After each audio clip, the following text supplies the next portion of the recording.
इस तरह से पूजा करने के बाद ये आपको दूध और ये दूर्वा लेकर पूरे घर में इस तरह से जल का छिड़काव करना है। चलिए दोस्तों, नाग पंचमी के दिन हम लोग अपने घर में कैसे पूजा करते हैं, आइए जानते हैं किन किन चीज़ों की आवश्यकता होगी, कैसे हम पूजा के बाद वो दूध, वो जल और वो सभी सामग्री कहाँ पर रखने वाले हैं।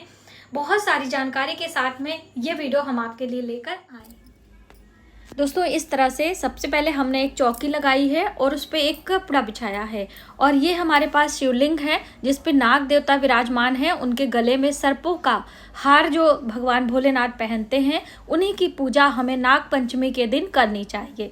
तो सबसे पहले हमने प्रणाम करना है और भोलेनाथ की कृपा के साथ में हम इस पूजा की शुरुआत करेंगे। तो हमारे पास ये यहाँ पर एक पत्ता है और इसी के ऊपर हम थोड़े से पुष्प और थोड़े से चावल यानी अक्षत रख कर दीप विराजमान करेंगे। थोड़ा सा साइड में है और यहीं पर हमने धूप रख लेना है। तो हमने घी का दीपक लगाया है, आप चाहें तो तिल का तेल का भी दीपक लगा सकते हो। और सबसे पहले हम पूजा में आपको सामग्री दिखा देते हैं। तो ये है कच्चा दूध, भिगा हुआ चना, अक्षत और बतासे भोग में लिए हैं, कुछ पुष्प है, दुर्वा घास है और ये बेसिक सामग्री जैसे कि हल्दी, कुमकुम, अक्षत और अष्टगंध तिलक। अब हम दीप प्रज्वलित करेंगे और सबसे पहले दीप का पूजन करेंगे। धूप भी आप जला लीजिए उसी समय। दोस्तों, एक बात आपको बताएं, कभी भी दीप से हमें ना ही दीपक जलाना चाहिए और ना ही धूप बत्ती। इस चीज़ का हमेशा ध्यान रखें, वरना हमारे कर्ज बढ़ते जाते हैं। हम जल घुमाएंगे और दीप देवता को थोड़े से पुष्प, अक्षत, हल्दी, कुमकुम, तिलक करके कुछ मिष्ठान का भोग लगाकर अपने पूजा के लिए हम दीप देवता को प्रणाम करेंगे, प्रार्थना करेंगे। तो बस इस तरह से छोटी सी पूजा होती है। धूप दीप दिखाकर आपको सबसे पहले कोई भी पूजा आप शुरू करें तो दीपक की पूजा सर्वप्रथम मानी जाती है। तो इस तरह से हमने यहाँ पर दीपक का पूजन कर लिया है। अब हम जल घुमाएंगे और प्रणाम करेंगे। उसके बाद हमने नाग देवता की पूजा शुरू करनी है। तो जब भी आप शिवलिंग रखें तो शिवलिंग का जो मुख होता है वो उत्तर दिशा की तरफ होना चाहिए, ठीक है। तो स्नान करा रहे हैं हम, शुद्ध जल से पहले स्नान कराएंगे और प्रणाम करते हुए पूजा की शुरुआत करेंगे। तो सबसे पहले हमने यहाँ पे अक्षत चढ़ा दिया है और पुष्प चढ़ाएंगे और ये हम भगवान भोलेनाथ की पूजा कर रहे हैं। उसके बाद समी पत्र है उसको हम चढ़ा दे रहे हैं। नंदी देवता है, उनको भी आपको जल, पुष्प, अक्षत सभी चीज़ें अर्पित कर देनी है। हम जब भी भगवान भोलेनाथ के मंदिर जाते हैं तो भी ऐसा ही करते हैं। अब हम नाग देवता को दुग्ध से स्नान कराएंगे। कच्चा दूध है, इसमें थोड़ा सा हमने जल मिलाया है और ये थोड़े से पुष्प हम रख देंगे, डायरेक्टली नहीं चढ़ाते हैं।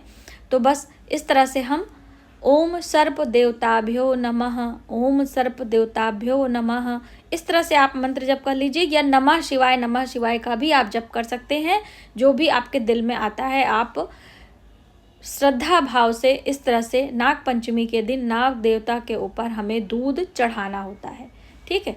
बस इस तरह से हम दूध चढ़ाएंगे। अब इसके बाद हम शुद्ध जल से स्नान कराएंगे किसी को भी, चाहे भगवान भोलेनाथ को, चाहे आप किसी भी, तो हम जल से स्नान कराएंगे और मंत्र हम उसी तरह से पढ़ते जाएंगे मन ही मन में। उसके बाद अब हमने कुछ अष्टगंध का तिलक लगाना है, ये देखिए, और अक्षत चढ़ाएंगे। आप रोली का टीका भी लगा सकते हैं नाग देवता को, ठीक है।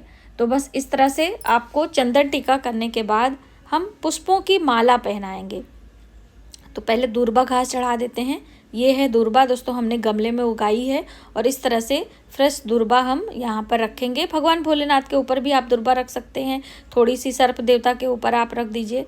इस तरह से दूर्वा का बहुत बड़ा महत्व होता है नाग पंचमी के दिन, क्योंकि जब हम दूर्वा दूध में डालकर पूरे घर का छिड़काव करेंगे, अभी आपको हम वीडियो में बताएंगे। तो ये है पुष्पों की माला, आपको कोई भी पुष्प मिल जाए, गुलाब के, गेंदे के या फिर सफ़ेद पुष्प, आप उन्हें लेकर भगवान भोलेनाथ के गले में सर्पों के साथ में आपको चढ़ा देना है। और ये है बिलपत्र। तो हमने एक बिलपत्र हमें मिल गया है बहुत मुश्किल से, तो बस उसी को हम अर्पित करेंगे। चिकना वाला भाग नीचे की ओर और खुरदरा भाग ऊपर रहता है। अब हम काले चने जो भीगे हुए हैं उनको हम चढ़ाएंगे। और हमारे यहाँ ये है धान का लावा, ठीक है, ये ज़रूर चढ़ाते हैं नाग पंचमी के दिन। और बतासे का भोग, और इसे हम अलग से पत्तों पर भी रखते हैं, क्योंकि ये सारी चीज़ें हम जीव जंतुओं के लिए रखते हैं। तो वहाँ पे बर्तन वगैरह कहाँ रखेंगे, या तो आप मिट्टी का बर्तन ले लीजिए, या फिर इस तरह से पत्तों को इस तरह से करके आपको बना भी लेना होता है।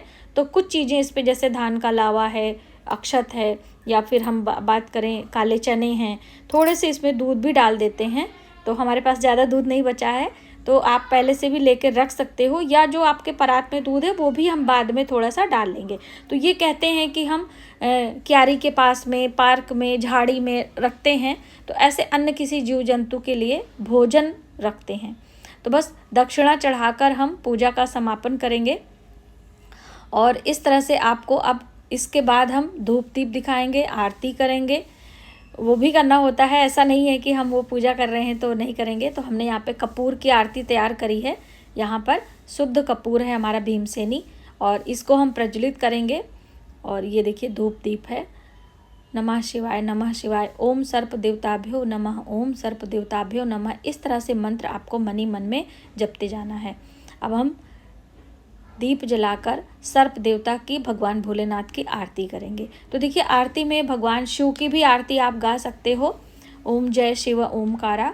और इस तरह से आप भगवान शिव की आरती गाते हुए घंटी की ध्वनि हम करेंगे, और दूर से ही कपूर की आरती हमें करना होता है। ठीक है,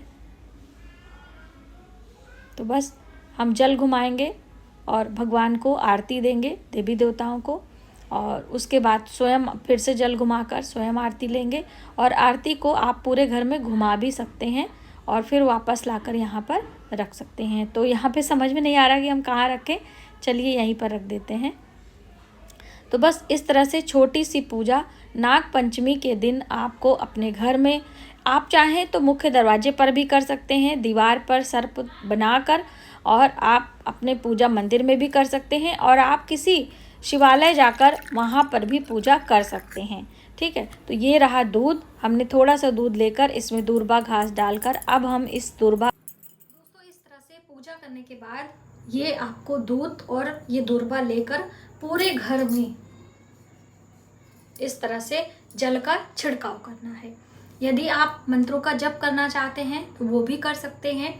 आप नाग देवता के करीब जब तक दीप वगैरह जलता है, उसके बाद इन सब चीज़ों को ले जाके इन्हीं पत्तों में करके कहीं पार्क में किसी पेड़ पौधे के नीचे आपको रख देना होता है। ऐसी मान्यता होती है कि जो अन्य जीव जंतु होते हैं वो ये सब चीज़ें ग्रहण करते हैं। तो इस तरह से आपको नाग पंचमी के दिन अपने घर में पूजा करना चाहिए। तो आज की वीडियो में बस इतना ही। यदि हमारी जानकारी आपको थोड़ी सी भी हेल्पफुल लगे तो प्लीज़ वीडियो को ज़्यादा से ज़्यादा लोगों में शेयर करें, आने वाले वीडियो के लिए सब्सक्राइब करें। मिलते हैं एक नई जानकारी के साथ नए वीडियो में, तब तक आप अपना ख्याल रखें। जय माता दी।